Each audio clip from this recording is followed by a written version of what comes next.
하나님을 아는 지식, 하나님이 인간의 최고선이라는 사실은 성경 전체의 증언이다. 성경은 하나님이 자신의 형상과 모양대로 인간을 지으셨다는 이야기로 시작한다. 인간이 창조주를 알고 온 마음으로 사랑하며 그분 안에서 영원한 행복을 누리게 하려 하십니다. 성경은 새 예루살렘에 관한 묘사로 끝을 맺는다.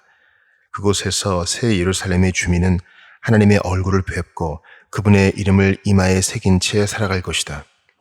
하나님이 계시는 이 둘 사이에서 그 깊이와 너비를 드러낸다.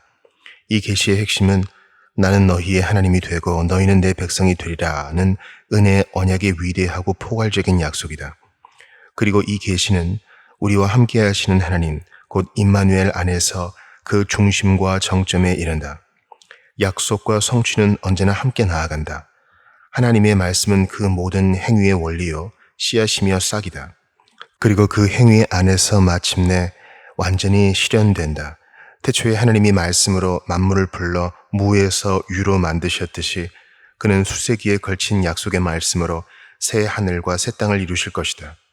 그곳에서 하나님의 장막이 사람들과 함께 있을 것이다. 그러므로 요한복음 1장 14절은 말씀이 육신이 되신 그리스도를 가리켜 은혜와 진리가 충만하다고 증언한다. 그리스도는 태초에 하나님과 함께 계셨다. 그 자신이 곧 하나님인 말씀이시다. 그는 사람의 생명이자 빛이시다. 아버지는 그리스도 안에서 자신의 생명을 전하시고 그 안에서 자신의 뜻을 나타내신다. 그러므로 하나님의 충만한 본질은 그리스도 안에서 드러난다. 그리스도는 우리에게 아버지를 선포하고 그의 이름을 드러내신다. 또한 자신 안에서 아버지를 보여주시고 우리에게 주신다. 그리스도는 선포된 하나님이시며 우리에게 주어진 하나님이시다. 그분은 자신을 계시하는 하나님이시며 자신을 우리에게 주시는 하나님이시다.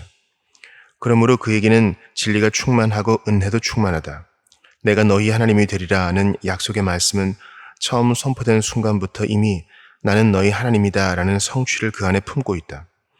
하나님은 자기 백성이 자신을 하나님께 바칠 수 있도록 먼저 그들에게 자신을 주신다. 성경 곳곳에서 하나님은 나는 너희의 하나님이다 라고 거듭 선언하신다.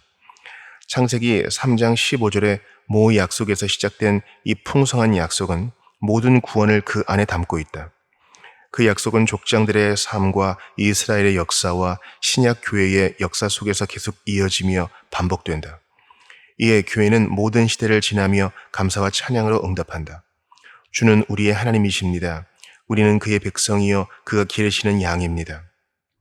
이러한 선언은 단순히 따라 외워야 할 지적 교리도 아니고 억지로 맞춰야 할 일체의 형식도 아니다. 그것은 삶의 자리에서 직접 경험하고 깊이 느낀 실제에 대한 고백이다. 신구약의 선지자와 사도들, 그리고 교회의 역사 속 경건한 사람들은 하나님을 추상적 개념으로 붙들고 철학적으로만 사유하지 않았다. 그들은 삶의 모든 자리에서 하나님이 자기에게 어떤 분이셨는지, 그분에게서 어떤 은혜를 받았는지 고백했다.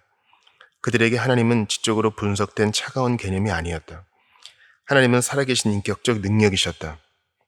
그들 주변에 세계보다 무한히 더 본질적인 실제이셨고 유일하고 영원하며 경배받아야 마땅한 바로 그분이셨다. 그들은 날마다 삶 속에서 그분을 생각하며 그분의 장막에 거했다. 또한 그들은 하나님의 눈앞에서 행하고 그분의 궁정에서 섬겼으며 그분의 성소에서 온 마음으로 예배했다. 그들이 경험한 진실함과 깊이는 하나님을 부르는 그들의 언어에 고스란히 배어있다. 그들은 굳이 단어를 고르려 애쓰지 않는다. 마음에 가득 찬 것이 입으로 자연스럽게 흘러나오기 때문이다. 또 인간 세상과 자연이 그 생각을 담아낼 풍성한 이미지들을 내어주기 때문이다. 하나님은 그들에게 왕이시고 주님이시고 영웅이시고 인도자이시다. 목자이시고 구세주이시고 구원자이시고 구속자이시고 돕는 분이시다. 또한 의사이시고 남편이시며 아버지이시다.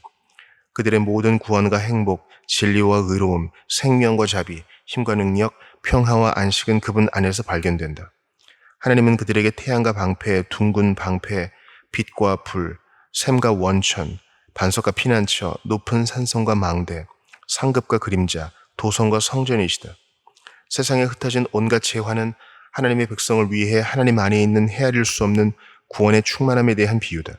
그렇기 때문에 다윗은 시편 16편 2절에서 여호와께 당신은 나의 주님이시오니 당신보다 더 높은 선이 없습니다라고 고백하며 하나님을 자기의 최고선으로 두었다. 아삽도 시편 73편에서 하늘에서는 주 외에 누가 내게 있으리요 땅에서는 주밖에 내가 사모할 리 없나이다. 내 육체와 마음은 쇠약하나 하나님은 내 마음의 반석이시여 영원한 분깃이시라고 노래했다. 성도에게 하나님이 없으면 하늘의 온갖 복락과 영광도 공허할 뿐이다. 그러나 하나님과 교제하며 사는 성도는 이 땅에서 더 바랄 것이 없다.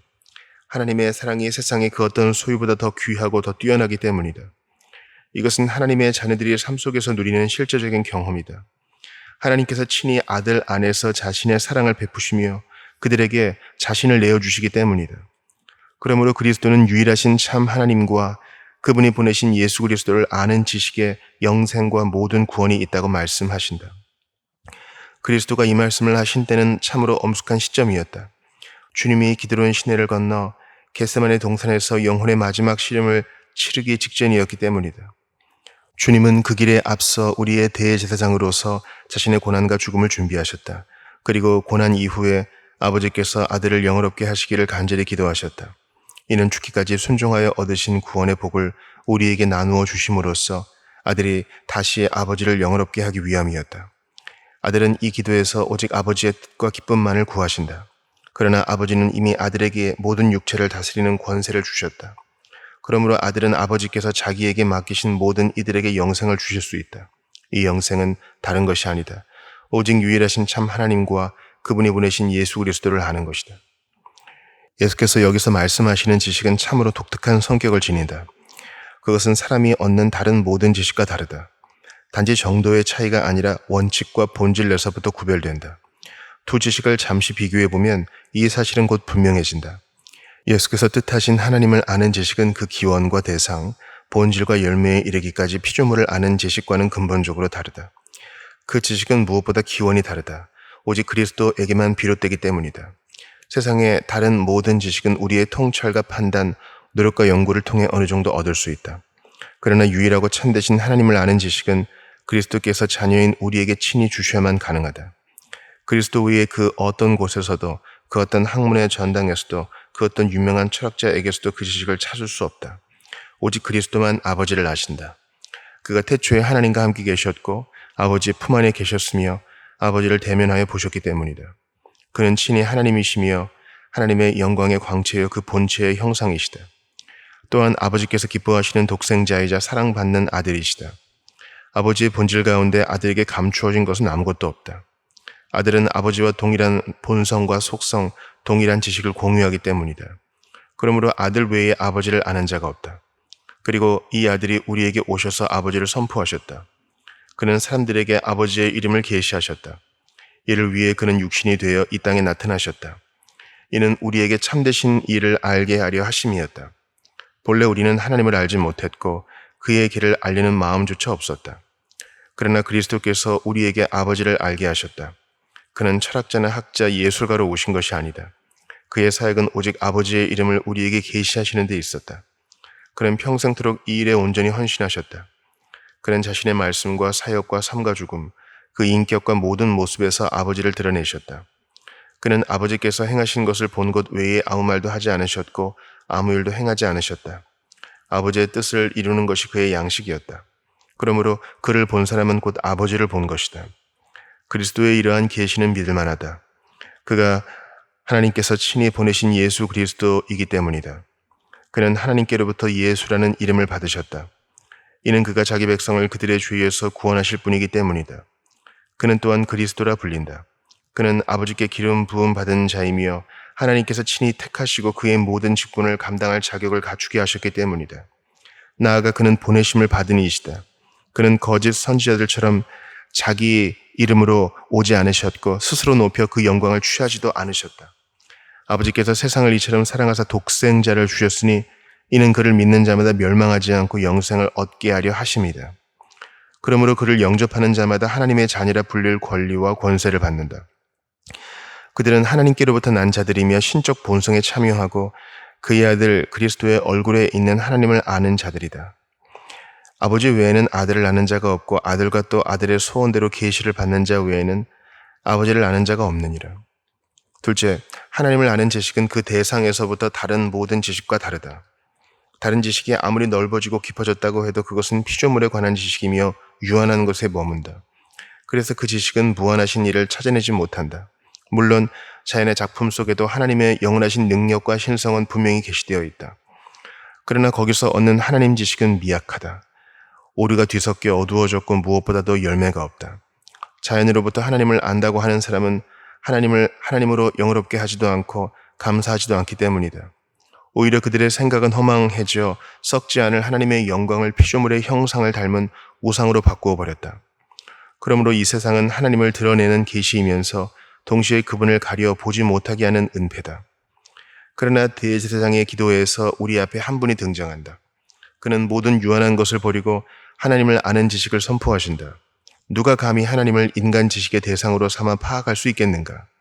하나님은 무한하시고 불가해하시다. 시간으로도 영혼으로도 그분을 다 헤아릴 수 없다. 그분 앞에서 천사들조차 날개로 얼굴을 가린다. 사람은 그분을 본 적도 없고 볼 수도 없다. 그분은 가까이 갈 수 없는 빛 가운데 거하신다. 숨이 코에 붙은 사람, 없음보다 못하고 허무함보다 못한 사람이 어떻게 하나님을 지식의 대상으로 삼아 알 수 있겠는가?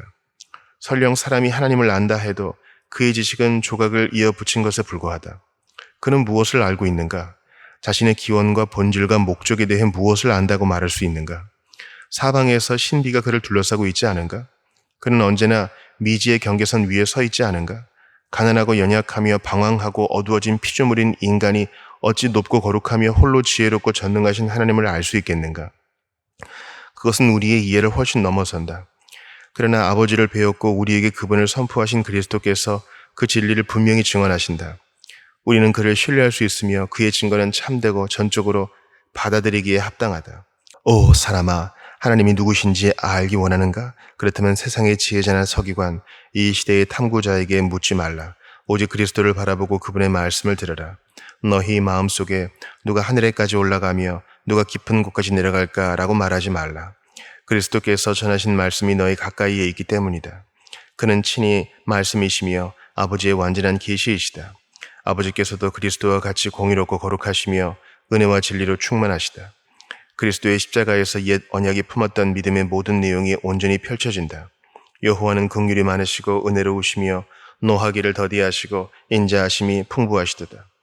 우리의 죄를 따라 우리를 처벌하지는 아니하시며 우리의 죄악을 따라 우리에게 그대로 갚지는 아니하셨으니 이는 하늘이 땅에서 높음같이 그를 경외하는 자에게 그의 인자하심이 크심이로다.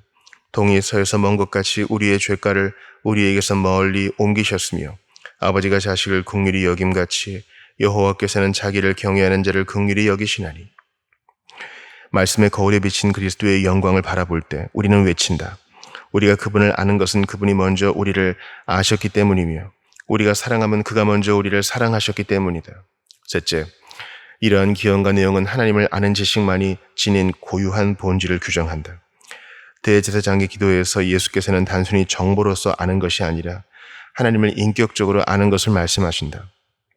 이 둘 사이에는 큰 차이가 있다. 책을 통해 어떤 피조물, 곧 식물과 동물, 인간, 국가나 민족에 대해 많이 아는 것은 자신이 직접 관찰하여 아는 것과 전혀 다르다. 전자는 사람이나 사물에 대해 다른 사람이 묘사한 내용을 접하는 것이지만 후자는 대상 자체를 아는 것이다.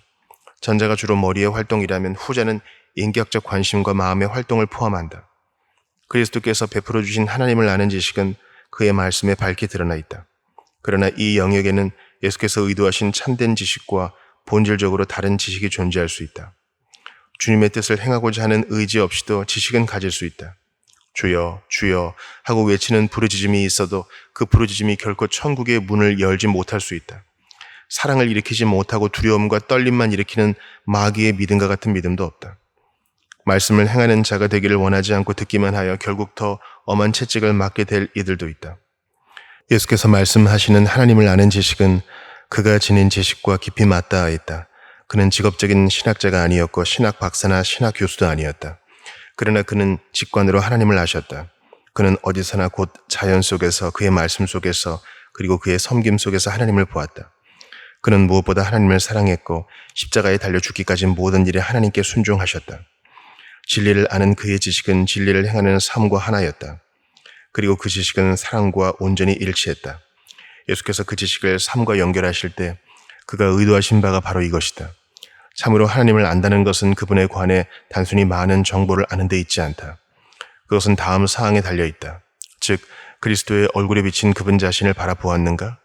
우리의 삶의 여정에서 그분을 만났는가?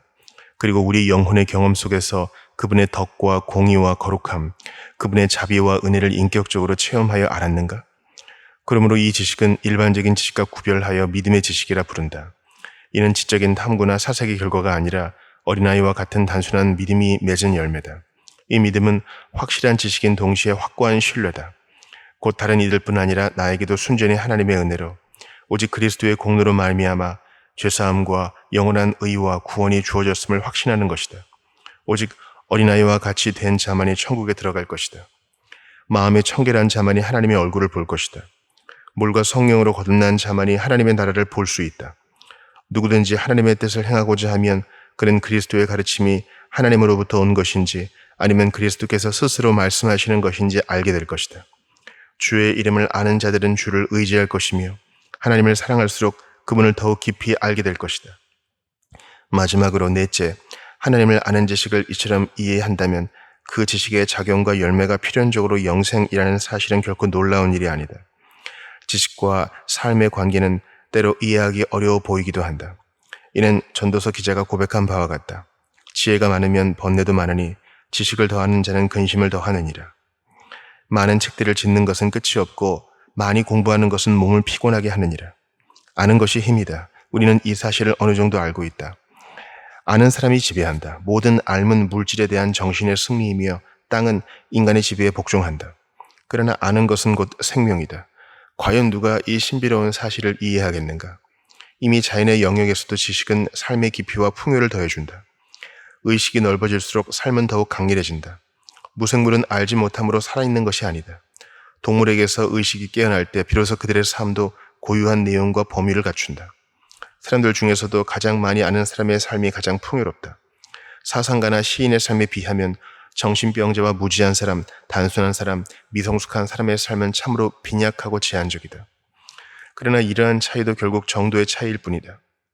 삶의 본질은 지식만으로 변하지 않는다. 위대한 학자나 소박한 노동자나 그 삶은 언제나 죽음으로 향한다. 그 삶은 오직 이 세상의 유한한 원천에서만 생명을 공급받기 때문이다. 그러나 여기서 말하는 것은 피조물에 관한 지식이 아니라 유일하신 참 하나님을 아는 지식이다. 눈에 보이는 것들을 아는 지식이 이미 삶을 풍요롭게 한다면 하나님을 아는 지식은 얼마나 더 죽음을 이긴 생명이 되겠는가? 하나님은 죽은 자들의 하나님이 아니라 산 자들의 하나님이시기 때문이다. 하나님께서 자기 형상대로 다시 빚으시고 그분과의 사귐 안으로 회복시키신 모든 사람은 그 사실로 말미암아 죽음과 덧없음을 넘어 새 생명의 자리로 들어 올려진다. 나를 믿는 자는 죽어도 살겠고 무릇 살아서 나를 믿는 자는 영원히 죽지 아니하리니. 그리스도의 얼굴에 나타난 하나님을 아는 지식은 우리에게 영원한 생명과 끝없는 기쁨과 하늘의 구원을 가져다 준다. 이 지식은 구원의 결과를 낳는데 그치지 않으며 그 자체가 곧 생명이며 새롭고 영원하며 복된 삶이다. 이러한 성경의 가르침을 따라 기독교 교회는 오래전부터 신학이라는 이름을 가진 학문의 성격을 이렇게 규정해 왔다. 즉 신학은 하나님의 계시로부터 하나님을 아는 지식을 끌어내고 성령의 인도하심을 따라 생각하며 하나님의 영광을 위하여 그 지식을 서술하는 학문이다. 그러므로 신학자, 곧 진정한 신학자는 하나님으로부터 하나님을 통하여 하나님에 대하여 오직 그분 이름의 영광을 위해 말하는 사람이다.